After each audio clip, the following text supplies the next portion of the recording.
noite a todos, sejam todos bem-vindos, em nome de nosso Senhor Jesus Cristo. Que a paz do Mestre esteja conosco. Mais uma vez, nós estamos aqui na quarta-feira para dar início à palestra do dia de hoje, trazendo para dentro dessa casa as nossas mazelas, os nossos pensamentos, Aqui a gente vem buscar aquilo que nos consola, Aqui nós buscamos o conforto espiritual, o conforto material, porque nós sabemos que essa casa aqui está com todos os mentores amigos estão aqui, essa casa está saturada de energias, para que nós possamos receber essa energia, realmente aquela energia, a essência da energia, do amor que Jesus veio nos pregar, Então, neste momento, amado Mestre Jesus, mais uma vez nós estamos aqui a te rogar as tuas bênçãos, a benesse do Pai Criador, para todos nós. Somos caminheiros dessas estradas, muitas vezes difíceis, mas quando nós voltamos o pensamento, quando nós abrimos o nosso coração, a nossa fé em Ti, Senhor, sabemos que nós temos um companheiro muito leal do nosso lado, que nunca nos deixa só. E esse companheiro és Tu, Senhor. Nossa gratidão aos mentores dessa casa, que sempre nos ampara, que nos anima, que nos dá aquela força de caminhar. Rogamos nesse instante, Senhor, pela nossa paz espiritual, rogamos pela paz do Brasil, para que nós possamos ver um país caminhando na retidão dos caminhos, na retidão de uma pátria que realmente vê o Teu povo necessitado. E nós oramos por isso, Senhor. Agradecemos ao Pai as benesses derramadas sobre nós. E neste momento, nós dizemos: sê conosco, Senhor, hoje e sempre, em que a Tua paz permaneça em nossos corações, em nossas vidas, em nossa alma. E hoje nós temos o nosso irmão marginal, nosso amigo, ele é conhecido da casa, todo mundo já o conhece, Então dispensa as apresentações, porque ele é conhecido. Então a palestra de hoje está a cargo dele, E que ele tenha bastante inspiração pelos mentores amigos, que auxiliem ele a trazer para nós uma página de reflexão para a semana. Boa noite a todos. Que a paz de nosso Senhor Jesus Cristo possa envolver a cada um de nós nesse instante. Gênese. Qual é o significado de Gênese? Criação, concepção, início, origem. O primeiro livro da nossa Bíblia Sagrada, como nós sabemos, tem o nome de Gênesis. E esse livro ele tem como principal objetivo nos contar como Deus criou todas as coisas. E lá no primeiro capítulo, como Deus criou todas as coisas e como foi o início da nossa humanidade, a origem da nossa humanidade. E lá no primeiro capítulo do livro Gênesis, nós vamos ter uma descrição resumida, uma narrativa resumida de como Deus criou todas as coisas em 6 dias. Mas é claro que nós sabemos hoje, com a evolução da nossa ciência, que desses 6 dias foram, na verdade, 6 períodos, Esses períodos são chamados de eras, e cada era teve milhões de anos. Na verdade, muitos dos ensinamentos que nós recebemos da providência divina no passado e principalmente lá no Velho Testamento, foram ensinamentos que chegaram para nós no formato de histórias, de historinhas, porque haviam alguns ensinamentos que ainda eram muito complexos para o nosso entendimento lá no passado, ou seja, haviam ensinamentos que para essa nossa humanidade, há milênios atrás, ainda eram muito complexos. Então nós recebemos vários ensinamentos na forma de histórias, de historinhas. Como é que você explica para uma criança uma coisa complexa? Uma das formas é você contar uma historinha. Como é que você explica para uma criança a forma de se gerar um filho? Você conta a história da cegonha. Da mesma forma aconteceu com a nossa humanidade. Muitos ensinamentos a providência divina trouxe para nós na forma de histórias. Só que essas historinhas, elas sempre tiveram um fundo de verdade. No entanto, o mais importante para nós nunca foi a história em si, nem o fundo de verdade. O mais importante para nós sempre foi o fundo moral, o conteúdo moral que essas histórias sempre trouxeram com elas. O próprio Senhor Jesus nos trouxe alguns ensinamentos contando historinhas, né, que nós chamamos de parábolas, onde nós sabemos que o mais importante nunca foi a parábola em si, mas o fundo moral, o conteúdo moral que essas parábolas carregam, né, que essas historinhas carregam com elas.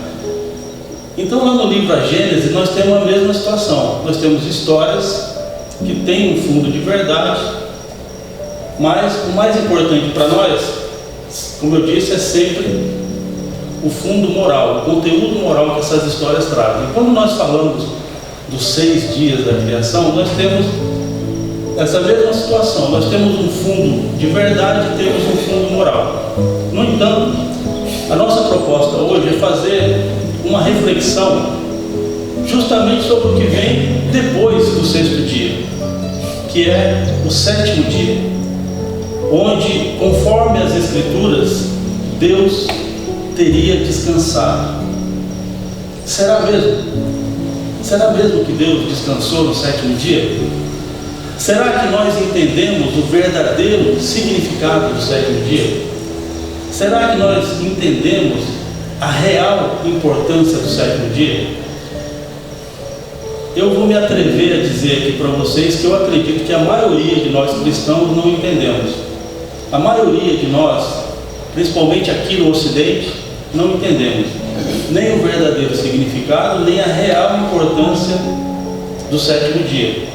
Por isso, a nossa proposta hoje é de trazer esse tema, essa reflexão sobre o 7º dia. Então, como nós já dissemos, lá no primeiro capítulo do livro Gênesis, nós temos uma descrição resumida de como Deus criou todas as coisas em 6 dias. Mas logo no início do capítulo 2, nos versículos de 1 a 3, nós vamos ter a seguinte narrativa: assim, as águas, os céus, a terra e todo o seu exército foram acabados. E havendo Deus acabado no dia 7º a sua obra, descansou Deus no 7º dia de toda a sua obra que tinha feito.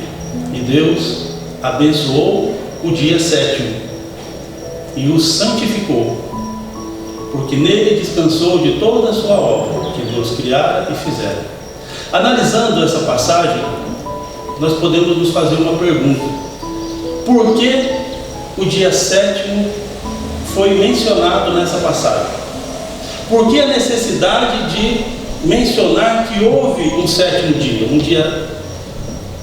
um 7º dia? Por que essa necessidade? Já que o livro é Gênesis, o livro fala de criação, de trabalho, de ação. Deus criou todas as coisas em 6 dias, ponto, acabou. Nós já entendemos. Então, por que a necessidade de mencionar que houve um 7º dia onde Deus teria apenas descansado? Porque é até uma questão lógica. Ora, se Deus criou tudo que tinha para criar em 6 dias, significa que depois de 6 dias ele não fez mais obra, ele não fez mais criação. Significa que provavelmente ele descansou, mas não.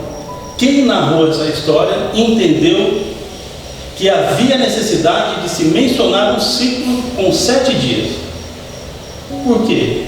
Porque num livro que fala de criação, de trabalho, de ação, foi mencionado o 7º dia, que seria um dia do descanso. Para responder essa pergunta, nós vamos buscar a origem desses livros. Então, dessas escrituras, né? Então, de acordo com as tradições, esses ensinamentos foram sendo passados de geração em geração.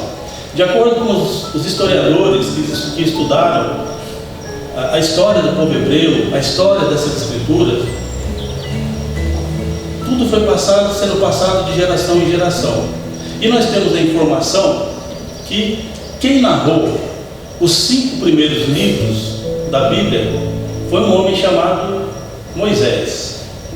E quem era Moisés? Moisés era um profeta entre os hebreus. E o que significa ser um profeta?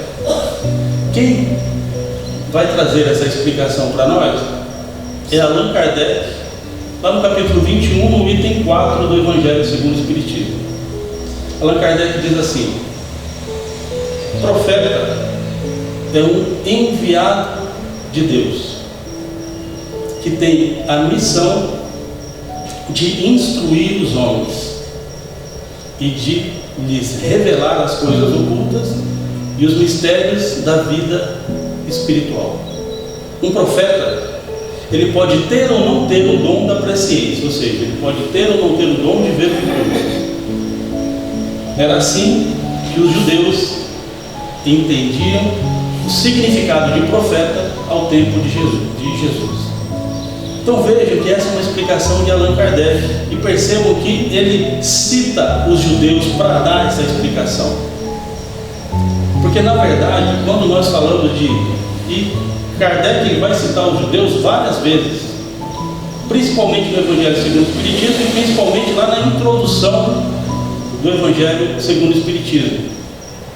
Porque para que nós pudéssemos entender alguns termos, algumas palavras, para que nós pudéssemos entender um pouco mais da cultura do povo hebreu, para que nós pudéssemos entender um pouco mais do pensamento do povo hebreu, enfim, para que nós pudéssemos compreender um pouco melhor o contexto em que Jesus viveu.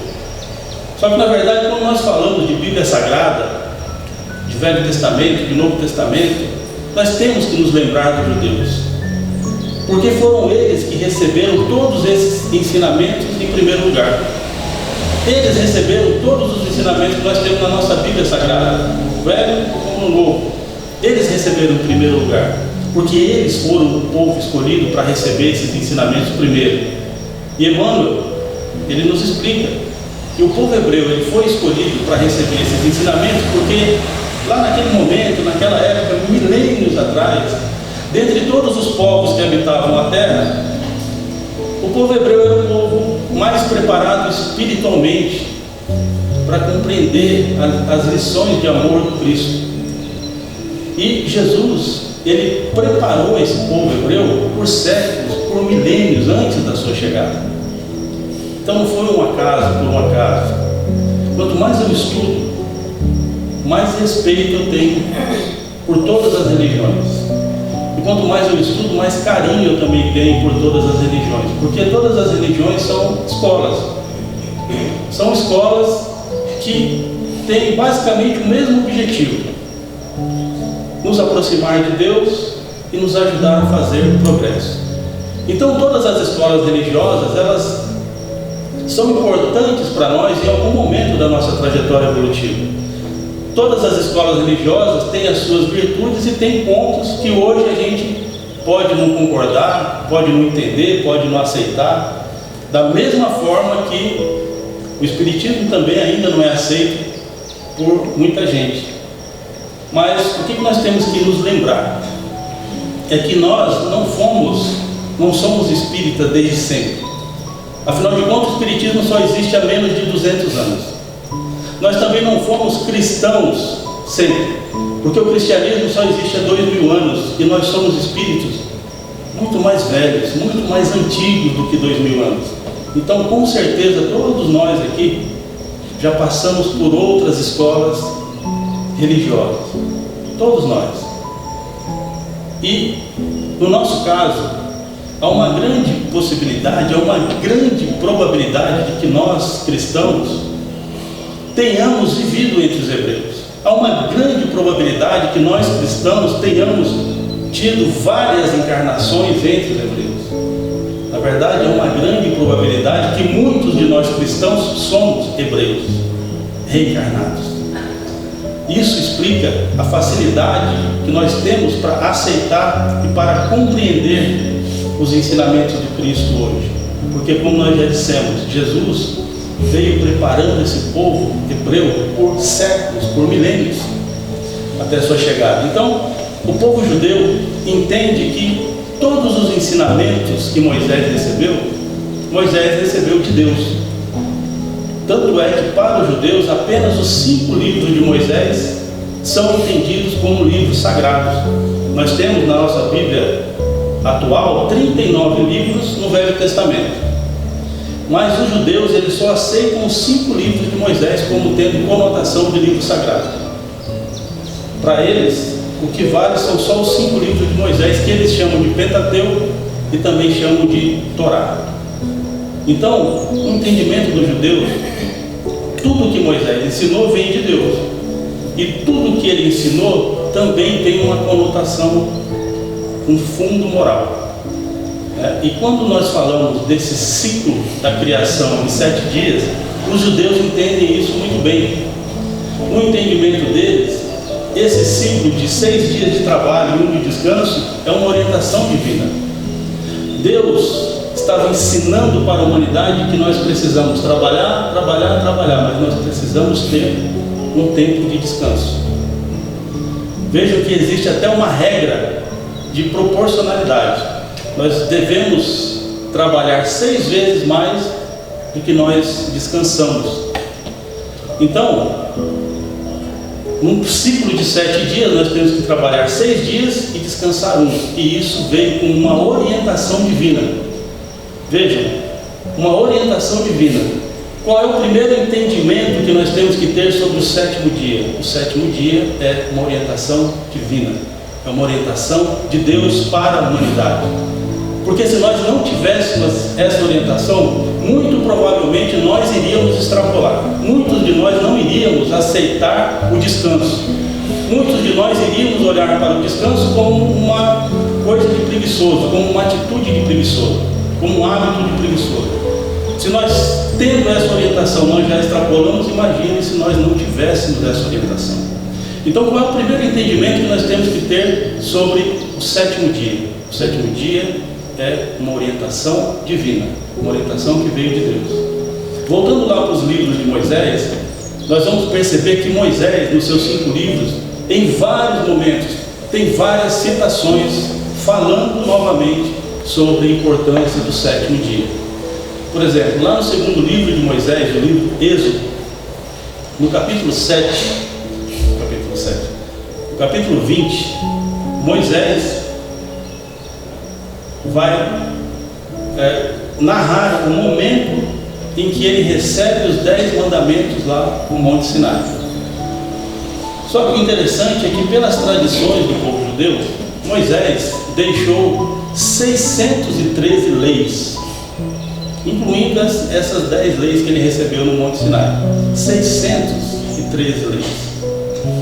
As mais importantes, é claro, que são os 10 mandamentos, até pela forma que ele recebeu, porque os outros 600, segundo a crença dos judeus, ele recebeu de Deus também. Os mais importantes seriam os 10 mandamentos, até pela forma que ele recebeu. Teria recebido diretamente das mãos de Deus, grafados a fogo em tábuas. Então, quanto a esse respeito, um entendimento que eu acho que seja importante para todos nós: é possível Deus se comunicar diretamente com os homens? Deus se comunicar diretamente com a humanidade? O que diz o Espiritismo sobre isso? O Espiritismo diz que sim, que é possível Deus se comunicar diretamente com os homens. A princípio não há nada que impeça. No entanto, isso é muito pouco provável que aconteça. É muito pouco provável que Deus queira ou veja a necessidade de Ele mesmo entrar em contato com os homens. Porque entre nós e Deus existe uma infinidade de intermediários. E porque nós somos seres ainda muito ignorantes, nós somos praticamente recém-criados, nós somos quase que seres primitivos ainda. E entre nós e Deus existe uma infinidade de emissários muito mais elevados que nós, muito superiores a nós, que podem trazer esses ensinamentos para nós, como já é feito pelos espíritos superiores, né, pelos benfeitores. Dentre esses emissários de Deus, qual é o emissário mais importante que nós conhecemos? É o Senhor Jesus. Ele é o emissário mais importante. Então, pessoal, é muito provável que tudo que nós recebemos aqui, essa humanidade recebe de ensinamento, vem de Jesus, emana de Jesus, porque Ele é um ser muito, muito, muito acima, muito mais elevado que qualquer um de nós, e a literatura espírita nos explica isso. Jesus é bilhões de anos mais velho que nós, bilhões de anos. Isso para nós não tem como processar o que significa bilhões de anos em evolução. A gente não consegue processar nem o que significa 2000 anos de evolução, imagine bilhões de anos. Quando nós fomos criados, Jesus já era um Cristo. Veja, Jesus já era um Cristo. Jesus não é mais humano. Jesus está acima da humanidade, muito acima. Um anjo está acima da humanidade. Um serafim, um arcanjo, Jesus está acima ainda. O grau evolutivo para ser um Cristo é um grau que nós não temos nem como compreender o que significa ainda. Então, todo o ensinamento superior que essa humanidade recebe vem de Jesus, ou pelo menos recebe autorização do Senhor Jesus para chegar até nós, porque Ele é o governador espiritual dessa humanidade. Ele é o responsável espiritual por essa humanidade. Então, muito provavelmente, esses 10 mandamentos foram compilados pelo Senhor Jesus. Naquela época, o povo precisava acreditar que estava falando diretamente com Deus. Ainda não tinha compreensão para entender algumas coisas, como nós já falamos. Então, vejo que Moisés já tinha 600 leis. 600 leis. E aí, Deus, ou a providência divina, ou o Senhor Jesus, como nós dissemos, compilou esses 600 mandamentos em 10. Só 10. Veja, 600 era muitas leis, difícil de entender, difícil de decorar, mas 10 era mais fácil. Mas observe que só em 10 leis, só tinha 10 leis. Mesmo assim, nessas 10 leis, houve novamente a preocupação com o 7º dia. O 3º mandamento diz assim: lembra-te do dia de sábado para o santificar. Observem as palavras, tanto em Gênesis como do livro Êxodo.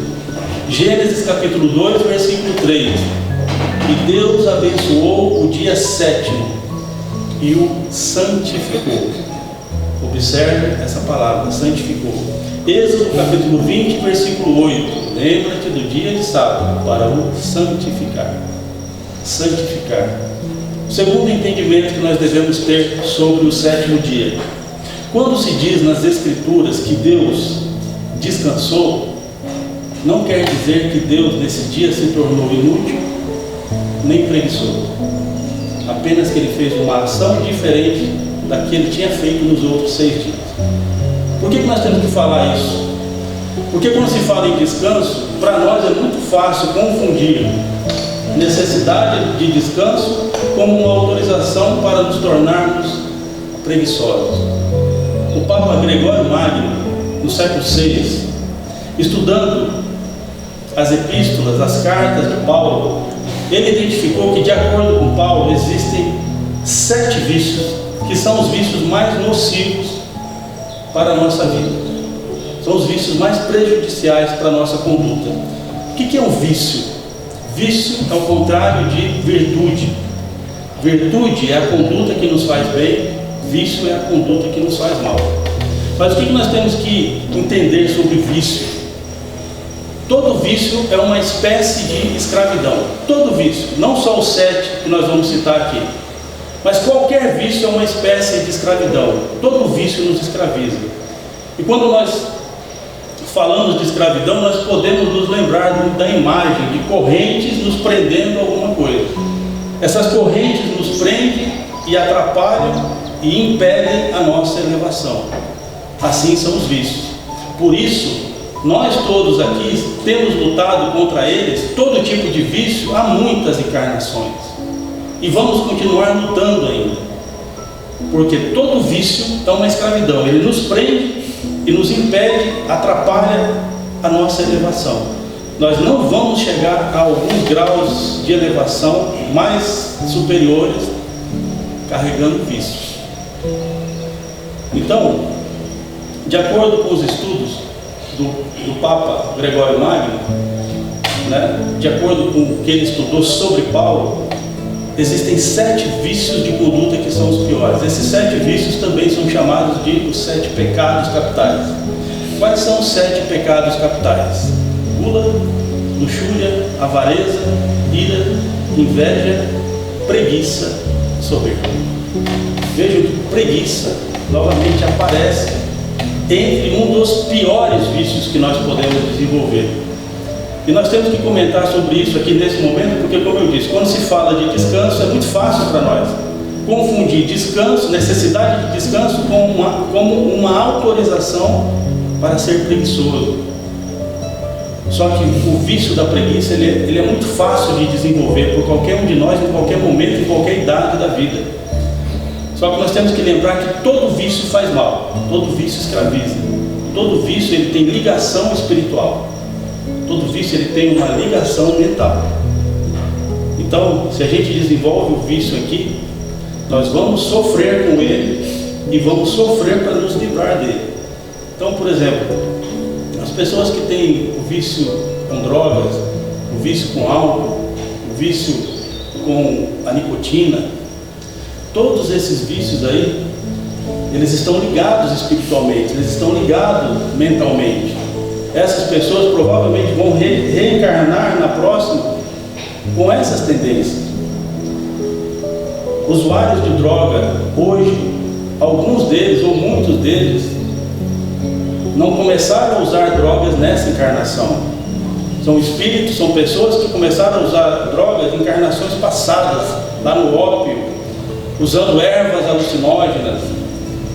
Então nós temos que tomar cuidado com todo tipo de vício. E a preguiça, como eu falei, é uma das mais fáceis de ser desenvolvida. Questão 679 do Livro dos Espíritos.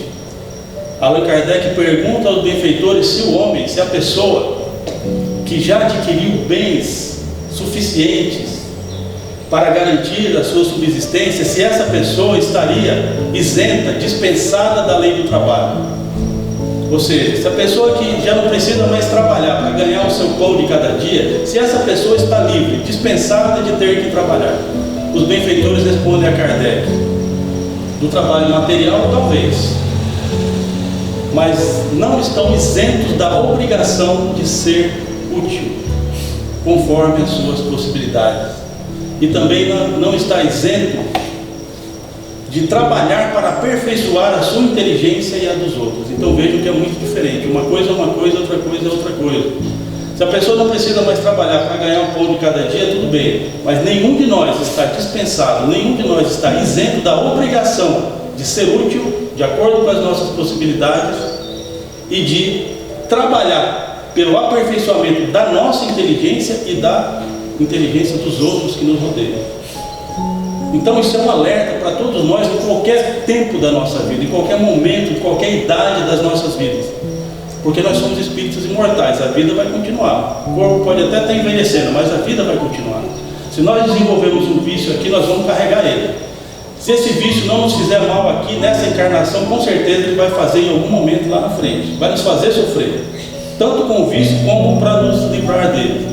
Então isso é um alerta para todos nós, quem está aposentado, crianças, adolescentes, né? Os aposentados, não preciso falar nada, todo mundo sabe o que nós estamos falando. As crianças e adolescentes nós temos que tomar cuidado, Porque muitos deles, hoje em dia, vão para a escola num período e passam o resto do dia sem ter nenhuma outra obrigação. O que a maioria das crianças fazem hoje? Ficam jogando videogame nas redes sociais. Estão correndo o risco de se tornarem preguiçosos e bitolados. Quando chegarem na vida adulta, vão sofrer com isso. E grande parte da culpa vai ser daqueles que, podendo ajudar, não ajudaram. Então, qual é o primeiro entendimento do sétimo dia? O primeiro entendimento é que o sétimo dia é uma orientação divina. O segundo entendimento sobre o sétimo dia: quando se diz nas Escrituras que Deus descansou, isso não quer dizer que Deus se tornou inútil e nem preguiçoso. Deus apenas teve uma outra ação, diferente daquela que Ele teve nos outros 6 dias. Ele santificou o sétimo dia. E os judeus entendem muito bem isso. Talvez entendam melhor que ninguém, porque foram eles que receberam primeiro essa orientação. Os judeus, eles têm vários motivos para olhar para o dia sétimo, para o sétimo dia, como um dia sagrado. Eles levam isso muito a sério. Nós podemos ver em algumas passagens do livro Êxodo, frases, afirmações como essa que eu vou falar aqui. Aquele que profanar o sábado, aquele que profanar o sábado será castigado de morte. Aquele que realizar algum trabalho no dia de sábado, com certeza morrerá. Vejam como era extremista, né? E quais eram os principais objetivos para eles olharem para o sábado como um dia sagrado? Primeiro, foi uma orientação divina que eles receberam em Gênesis. Segundo, foi uma orientação divina confirmada lá em Êxodo, terceiro mandamento dos 10. E lá em Deuteronômio, o 5º livro de Moisés, eles recebem uma outra orientação de Deus, para que eles se lembrassem da aliança feita com Deus. Porque o povo hebreu foi escravo no Egito, e Deus o libertou com mão forte e braço estendido. Então eles deveriam consagrar o sábado, também para se lembrar dessa aliança entre Deus e o povo hebreu. É claro que quando Jesus chegou, Jesus quebrou um pouco da estrutura desse pensamento radical, desse entendimento levado ao pé da letra, porque os judeus, eles têm uma lista de 39 atividades que são proibidas para eles realizar no sábado, né? Porque para os judeus o sétimo dia é o sábado. Para nós, para a maioria de nós cristãos, é o domingo, mas para os judeus é o sábado, que eles chamam de Shabat, né? Então, os judeus têm uma lista de 39 atividades que eles não podem fazer no sábado. É algum tipo de trabalho. E quando Jesus chegou, veio Deus entendido como sendo profanação. Mas Jesus explicou a eles: o sábado foi feito para o homem, não o homem para o sábado. Deus criou o sábado por causa do homem, não é o contrário. Não é que Deus criou o homem por causa do sábado. Ou seja, Jesus estava explicando de forma clara que não é necessário ter esse radicalismo. O sábado é o nome de um dia. Nós precisamos descansar, não quer dizer que tenha que ser obrigatoriamente no sábado. Numa outra passagem, Jesus está dentro do templo e havia um homem com o braço mirrado, querendo que Jesus o curasse. E os escribas e fariseus olhavam para Jesus para ver se Jesus iria profanar o sábado fazendo um trabalho de cura. Então Jesus, com a sua sabedoria superior, olha para eles e pergunta: é lícito fazer o bem no sábado ou não fazer? Só que Jesus faz uma pergunta de uma atividade que não estava dentro daquelas 39 proibidas. Fazer o bem não era proibido. Então os fariseus e os escribas não sabiam o que responder para Jesus. Jesus falou para o homem: estenda o braço. E ele curou o homem na frente de todo mundo. E depois ele diz aos fariseus e aos escribas: para que vocês saibam que o Filho do Homem, até do sábado, é Senhor. Quem é filho do homem, pessoal? É só Jesus? Não, todos nós somos filhos do homem. Todos nós somos filhos de Deus. Então todos nós somos senhores do sábado. Então Jesus Nós temos que lembrar as próprias palavras do Senhor Jesus. Eu não vim destruir a lei, eu vim cumpri-la. Veio cumpri-la e veio explicá-la. Então o que Jesus nos ensina nessas passagens? Primeiro, Jesus em momento nenhum ele proibiu que houvesse o descanso no sétimo dia. Em momento nenhum ele proibiu, mas ele deixou claro que esse dia do descanso não tem que ser obrigatoriamente no sábado. Sábado é só o nome de um dia. Nós precisamos descansar, mas não tem que ser obrigatoriamente no dia de sábado. E outro ensinamento que ele deixa claro para nós: mesmo nesse dia de descanso, nada deve nos impedir de fazer o bem. O bem nós temos que fazer em qualquer dia. Sempre que nós tivermos a oportunidade de fazer o bem, nós temos que fazer o bem. Mas voltando também para o entendimento dos judeus, para os judeus o sábado, que é o sétimo dia para eles, o Shabat, é um dia reservado para descanso e para desconexão. Observem essa palavra, desconexão. O entendimento deles, nós vamos perceber como é amplo sobre o sétimo dia. Desconexão, começa por aí, é desconectar dos outros 6 dias. Os 6 dias da nossa rotina, os 6 dias, os outros 6 dias de trabalho têm que ser desconectados. Quais são os principais objetivos do sétimo dia para os judeus?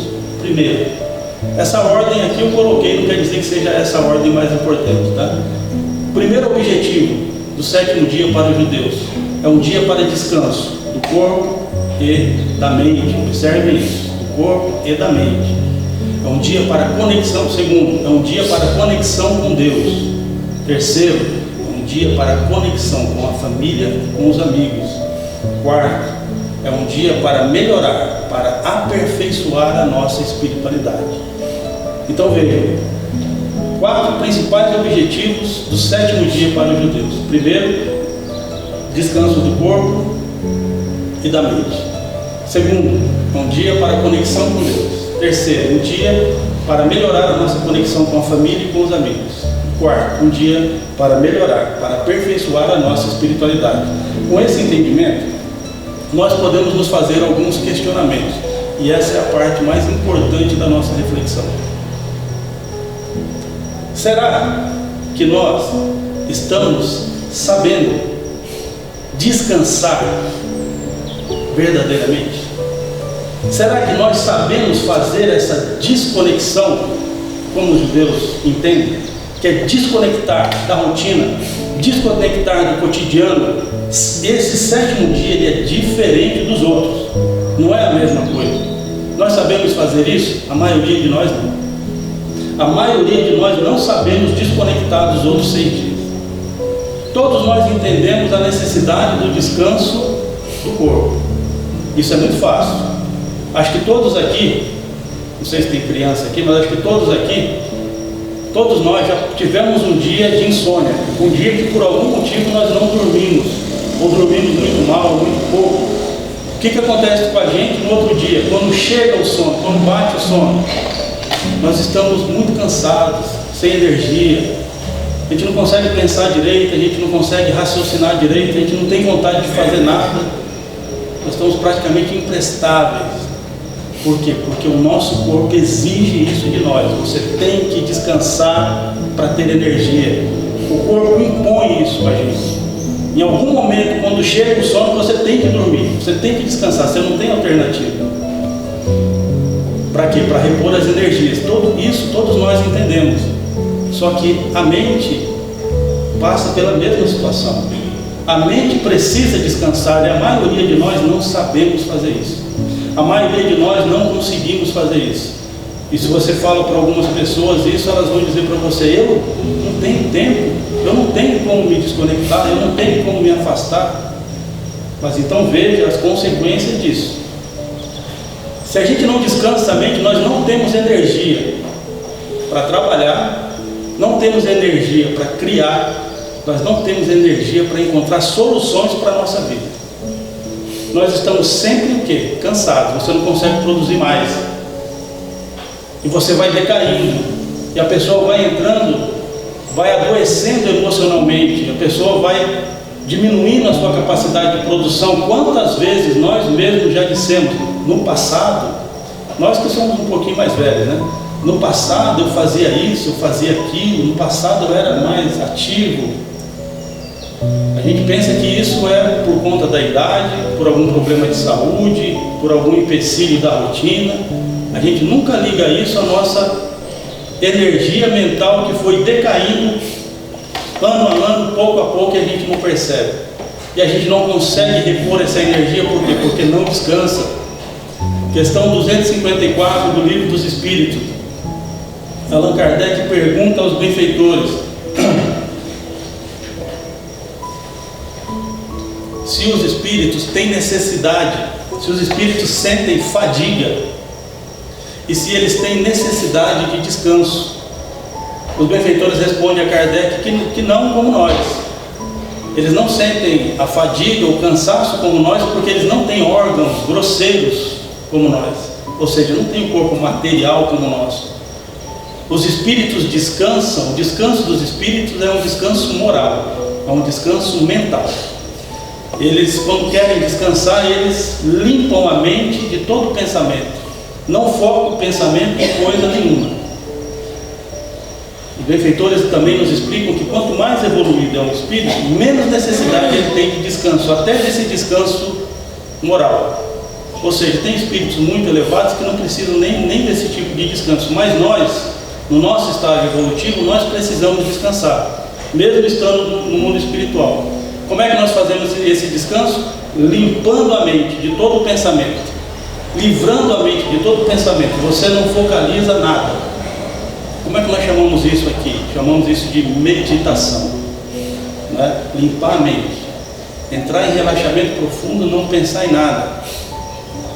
Meditação. Albert Einstein, o grande cientista, dizia que muitas vezes, quando ele não encontrava solução para um problema, ele entrava em estado meditativo, em qualquer lugar que ele estivesse, no seu local de trabalho, na sua casa, no trem, no ônibus, no banco de praça, onde ele sentisse necessidade, ele relaxava, limpava os pensamentos da mente e ficava ali por um tempo. E ele dizia que muitas soluções ele encontrou depois desses momentos de relaxamento e meditação. Muitas soluções. Qual é a explicação espiritual para isso? Quando nós estamos perturbados, preocupados, aflitos, angustiados, tristes, irritados, a nossa vibração está dentro de uma faixa de vibração mais baixa. É uma faixa de vibração perturbada, atormentada, desarmonizada. Nessa faixa de vibração mais baixa, os espíritos malfazejos conseguem acessar. Eles conseguem nos influenciar por estarmos dentro dessa faixa de vibração mais baixa. Quando nós entramos, eu não estou dizendo que isso esteja acontecendo com algum de vocês, tá? Mas supondo que exista perto de vocês espíritos obsessores que querem te prejudicar, eles vão tentar te manter dentro dessa faixa de perturbação, dentro dessa faixa de preocupação, problema, irritação, angústia, aflição. Eles vão tentar te manter aí. Quando nós fazemos uma meditação, limpando a mente, relaxando, não focando o nosso pensamento em nada, naturalmente a nossa vibração se eleva para uma faixa de vibração superior a essa. E nessa faixa de vibração superior, os espíritos perturbadores não conseguem acessar, porque eles são perturbados, porque eles estão nessa faixa de perturbação. Eles não conseguem acessar uma faixa superior, mas os espíritos benfeitores, os espíritos superiores conseguem. E é aí que eles podem nos ajudar pela inspiração, pela intuição, assim que a gente recebe muitas vezes a ajuda deles. Então, nós precisamos aprender a descansar a mente, a desconectar. Aqueles 6 dias da rotina, aqueles 6 dias do cotidiano tem que ser diferente. Nem que seja por algumas horas, senão a gente não renova a energia mental. Eu gosto muito de um pensamento que eu vi num filme antigo. que alguns de vocês devem ter assistido, 7 anos no Tibete. Diz que é uma história verdadeira. Então está lá numa cena, numa determinada cena, o Dalai Lama falando com o Brad Pitt, que fazia o personagem principal da história. E o Dalai Lama fala para o Brad Pitt assim: se o problema tem solução, não temos por que nos preocupar com ele. Agora, se o problema não tem solução, de nada adianta nos preocupar com ele. Ou seja, se mantém em paz o tempo inteiro. Os espíritos superiores sabem disso, nos ensinam isso, inclusive. Se manter em paz. Depois eu descobri que esse pensamento, na verdade, é de um filósofo, um sábio grego chamado Epicteto. Mas nós precisamos aprender a fazer isso. Precisamos aprender a descansar corpo e mente. O segundo objetivo do 7º dia é conexão com Deus. Como é que está a sua conexão com Deus? Os benfeitores nos ensinam que todos nós, quando reencarnamos aqui, trazemos com a gente uma programação reencarnatória. Muitos de nós até participamos dessa elaboração da programação reencarnatória. Só que eles também nos explicam que a maioria de nós falhamos na realização, na execução dessa programação reencarnatória. Então, quando nós chegamos de volta lá no mundo espiritual, a maioria de nós voltamos como fracassados, porque não realizamos aquilo que estava programado para nós. Mas o que eles dizem? Eles dizem que a melhor forma que nós temos para nos ajudar estando aqui, a melhor coisa que nós podemos fazer para nos ajudar a ter sucesso na programação reencarnatória é manter a nossa conexão com Deus. E qual é a melhor forma para manter a nossa conexão com Deus? É através da oração. Os benfeitores estão num abismo profundo e muito escuro. Ou então como se nós estivéssemos andando num pântano coberto de muitas árvores numa noite sem luar. Ou seja, é muito escuro lá, de onde eles estão é muito difícil enxergar a gente lá embaixo. Mas eles falam que quando nós fazemos uma oração, é como se nós estivéssemos acendendo uma lâmpada acima das nossas cabeças. E aí eles conseguem nos enxergar. E assim eles têm mais facilidade de poder nos ajudar. Então eu pergunto para você, não responda para mim não, responda para você. Você tem orado todos os dias? Você tem rezado todos os dias? Você tem usado esse poder a seu favor na sua vida? Os benfeitores nos dizem na questão 661 do Livro dos Espíritos que as boas ações são as melhores preces, porque os atos valem mais do que as palavras. Ou seja, fazer o bem é a melhor oração que nós podemos fazer. Quem está fazendo bem está fazendo uma prece contínua e, consequentemente, está sendo visto pelos benfeitores do plano espiritual. Mas eles também nos ensinam, um pouco antes, na questão 659 do Livro dos Espíritos, eles nos ensinam que pela prece nós podemos propor 3 coisas. Pela prece nós podemos propor pedir, agradecer e louvar. A maioria das pessoas que rezam só pedem, né? A maioria de nós que rezamos só sabemos pedir.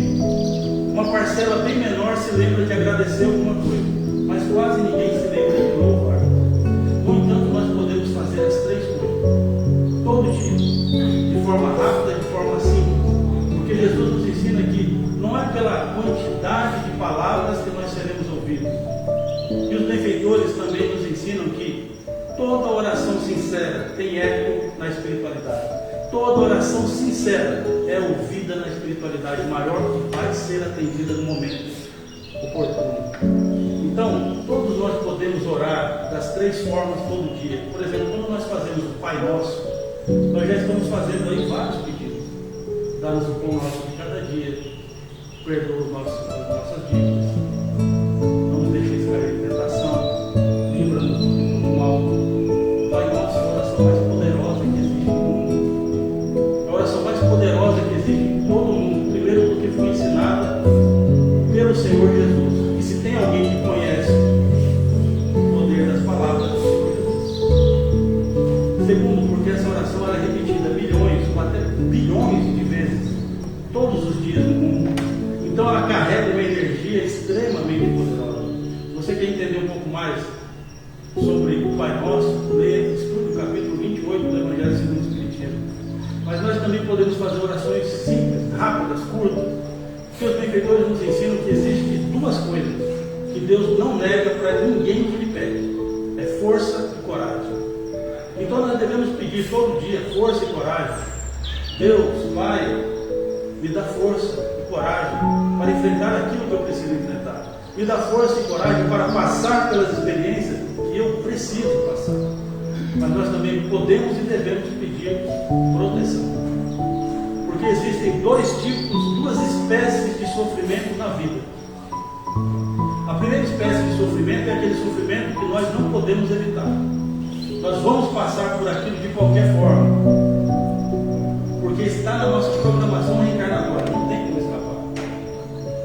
E a segunda espécie de sofrimento é um sofrimento que a gente não precisa passar, mas que muitas vezes passamos porque esse sofrimento está relacionado ao nosso livre-arbítrio, depende do nosso livre-arbítrio. Então, por exemplo, muitas vezes você não precisa entrar numa discussão, numa briga, numa confusão.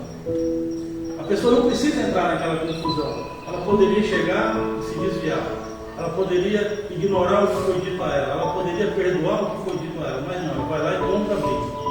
Compra a briga e muitas vezes arruma um inimigo que não precisava ter, e talvez um inimigo que lhe cause muitos problemas no futuro.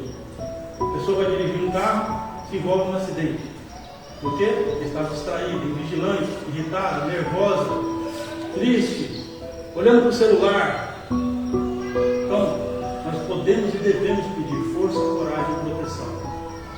Todos os dias, de forma rápida, de forma simples. Lembre, toda prece sincera é ouvida pela espiritualidade.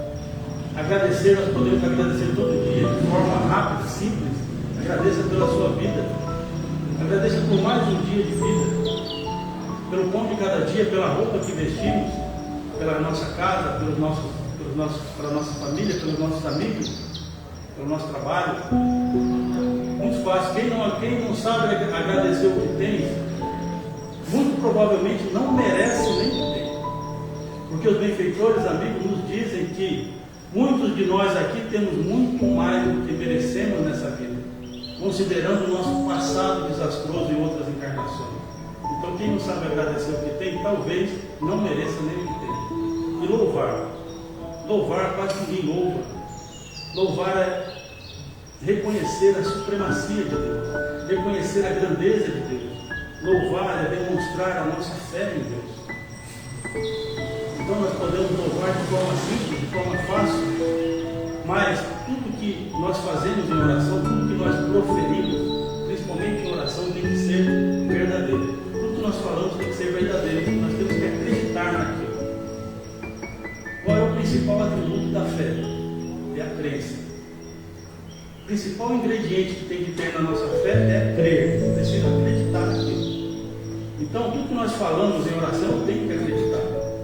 Vou propor para vocês aqui um louvor que é totalmente verdadeiro, 100% verdade. Tudo em minha vida está melhorando, porque Deus quer. Tudo em minha vida está melhorando porque Deus quer. Tudo em minha vida está melhorando porque Deus quer. A gente pode repetir isso como um mantra todos os dias. Repita isso quando você estiver aflito, nervoso, angustiado, aborrecido. Você vai ver como muda. Pouco tempo muda a sua vibração, muda o seu estado de espírito. Porque Deus sempre quer o melhor para nós. Não existe momento nenhum, em nenhuma circunstância que Deus queira o nosso mal. Deus sempre quer o melhor para todos nós. Sempre, sempre, sempre. Se você acredita em Deus, se você tem fé em Deus, entenda isso. Deus em momento nenhum quer o nosso mal. E a nossa vida sempre está melhorando. O Espiritismo nos ensina isso. Nós, como espíritos, só vamos para frente. Não vamos para trás. Ou o espírito evolui, ou ele fica estacionado. Mas o espírito nunca retrocede. O espírito nunca retrograda. O espírito nunca volta para trás. Nós sempre estamos evoluindo. Daqui a 100 anos nós seremos muito melhores. Daqui a 500 anos muito melhores. Daqui a 2000 anos nós nem reencarnar aqui nós vamos mais. Em planeta de prova e expiação. Quem acreditou em Jesus há 2000 anos atrás, veja, quem acreditou em Jesus, não precisa mais reencarnar hoje aqui como expiação. Quem acreditou em Jesus há 2000 anos atrás, já evoluiu tanto que só reencarna aqui se for em missão. Judas, que é tanto malhado, né? Que é tanto criticado até hoje, Judas já evoluiu tanto. E desde o século XV ele não precisa mais reencarnar aqui, porque ele está muito mais evoluído que nós, muitas vezes pensando mal dele ou falando mal dele, nós ainda estamos aqui, irmão. Maria de Madalena, que era prostituta, uma pessoa de uma vida, até a encarnação como santo da Igreja Católica já teve. Então vejo, nós, só por entrar em contato com o Evangelho de Jesus, nós estamos melhorando. Acredite nisso. Só em entrar em contato com o Evangelho de Jesus, nós melhoramos. Nós até já explicamos isso numa outra palestra, falando da parábola da semente. Só de entrar em contato com o Evangelho de Jesus, nós estamos melhorando. Daqui a 2000 anos. Ou até menos que isso. Nenhum de nós aqui provavelmente vamos reencarnar em mundos de prova e expiação, a não ser em missão. Então quer dizer, nós estamos sempre melhorando. Sempre melhorando. Tudo em minha vida está melhorando porque Deus quer. Deus sempre quer o melhor. Deus sempre quer que tudo esteja melhorando. Vou falar para vocês um outro louvor. Todo mundo conhece. Fácil de lembrar. O Senhor é o meu pastor, nada me faltará. O Senhor é o meu pastor, nada me faltará. O Senhor é o meu pastor, nada me faltará. Repita isso como mantra. Principalmente quando você estiver nervoso, irritado, aborrecido, cansado. O Senhor é o meu pastor, nada me faltará. O terceiro objetivo. O terceiro objetivo é melhorar nossa conexão com a família e com os amigos. Todos nós aqui conhecemos muitas pessoas. Com algumas dessas pessoas, nós temos amizade. Com algumas dessas amizades, nós temos mais afinidade. Mas existem pessoas que são as mais importantes para nós. Quem são as pessoas que são as mais importantes em nossas vidas? São aquelas que, se elas se afastarem de nós, nós vamos sentir falta. São aquelas que, se elas forem para o mundo espiritual, numa outra cidade, num outro país, nós vamos sentir falta. Essas são as pessoas mais importantes para nós. Uma pessoa não que faz falta, ela não está entre as mais importantes para você. Então, acredito que todos nós aqui sabemos quem são essas pessoas mais importantes em nossas vidas. Porque para a maioria de nós dá para contar nos dedos essas pessoas que são as mais importantes. A pergunta é, nós temos dado atenção para essas pessoas? Nós temos nos preocupado sinceramente com o bem-estar dessas pessoas? Nós temos, será que nós sabemos da vida dessas pessoas? Será que elas não precisam de alguma coisa que nós podemos fazer por elas? De alguma ajuda que nós podemos ajudar? Será? Será que nós estamos nos interessando verdadeiramente por essas pessoas que são as mais importantes? Porque isso tem que ser feito agora. Um dia nós vamos nos separar, inevitavelmente. Porque nós temos que voltar para o mundo espiritual. É claro que a doutrina espírita nos dá um consolo muito importante, um consolo muito poderoso. A doutrina espírita nos explica que nós vamos rever essas pessoas um dia. Isso é um consolo muito poderoso. Só que a doutrina espírita não explica para nós, não sabe dizer para nós quando é que isso vai acontecer. Essas pessoas que partirem para o mundo espiritual, nós vamos rever um dia. Pode ser rápido, pode ser que quando a gente desencarnar, elas estejam lá do outro lado nos superando. Pode ser que não. Pode ser que demore anos, muitos anos, séculos. Pode ser que elas estejam numa outra esfera que nós não vamos estar. Então, se elas são importantes para nós, nós temos que lembrar disso agora. Pensar nelas agora, estar com elas agora, fazer alguma coisa por elas agora. Vejam como o entendimento do judeu é muito mais amplo que o nosso sobre o século XX. Então, eu gosto muito do pensamento de um filósofo, escritor, Ralph Waldo Emerson, que ele diz assim: eu sempre procuro pensar que todas as pessoas que eu conheço são melhores que eu em alguma coisa. Porque pensando assim, sempre que eu me aproximo dessas pessoas, eu penso que eu vou aprender alguma coisa com elas. Que elas têm alguma coisa para me ensinar em algum campo da vida, em alguma área da vida. E eu também tenho alguma coisa a ensinar para elas. Pensando assim, eu nunca me coloco acima de ninguém. E nunca me coloco abaixo de ninguém. Eu sempre me nivelo a todas as pessoas que eu conheço. Quantas pessoas dessas mais importantes nós temos na vida? Quantas pessoas?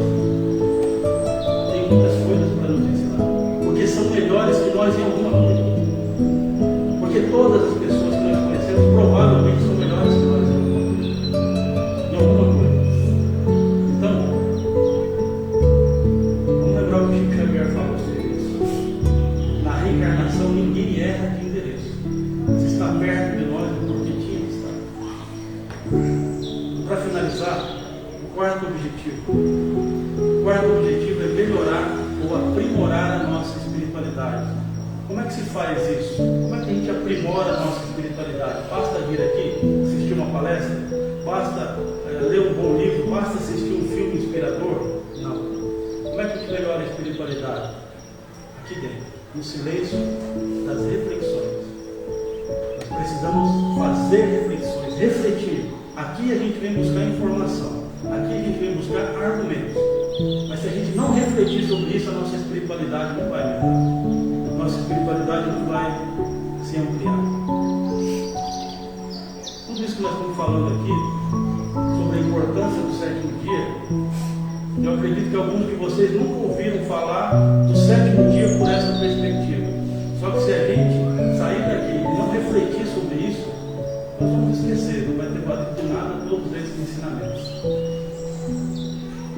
Então a gente precisa, para melhorar a nossa espiritualidade, precisa das reflexões. O primeiro entendimento que nós precisamos ter sobre o sétimo dia é uma orientação divina. O segundo entendimento que nós precisamos ter sobre o sétimo dia, quando se diz nas Escrituras que Deus descansou, não quer dizer que Deus se tornou inútil e nem preguiçoso. Apenas que Deus fez uma ação diferente do que Ele havia feito nos outros dias. Deus santificou o sétimo dia. Quais são os principais objetivos do sétimo dia? Primeiro, um dia para descanso do corpo e da mente. É um dia para melhorar a nossa conexão com Deus. É um dia para melhorar a nossa conexão com a família. E é um dia para melhorar e aprimorar a nossa espiritualidade. Que o Senhor Jesus nos ajude para que nós aprendamos a usar todos esses ensinamentos a nosso favor. Muito obrigado, Senhor, que assim seja. Muito obrigado pela atenção de todos.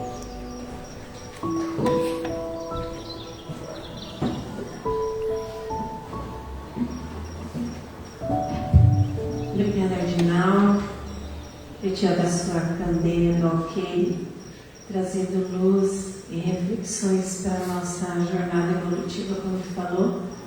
Temos um trabalhinho, né? As reflexões, principalmente porque é um tema muito interessante para a gente explorar um pouquinho mais.